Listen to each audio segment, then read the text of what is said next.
அதெல்லாம் கல்யாணத்துக்கு அப்புறம் பார்த்துப்பேன் சார். இப்போ நீங்கள் உங்களை நீங்கள் தானே பார்த்துக்கணும். ஓ அப்படியா மேடம், சரிங்க மேடம். அட அண்ணா, சரி சரி, 2 பேரும் பேசட்டும். நம்ம என்ன ஒர்க்குன்னு கேட்கறதுக்கு போகலாம். சரி சார், உங்கள் தங்கச்சி இப்போ எப்படி இருக்காங்க?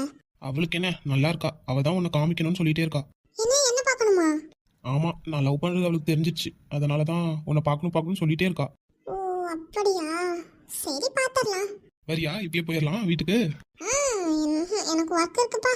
இன்னைக்கு உண்மையை சொல்லு, நீ நிஜமாக உட்காந்து ஒர்க் பண்ற. தெரியுதுல்ல, விடுங்க. நேற்று என்னோட செல்லக்குட்டியை பார்க்காம நான் எவ்வளோ கஷ்டப்பட்டேன் தெரியுமா? நிஜமாவா? எனக்கு ரொம்ப மிஸ் பண்ணீங்களா?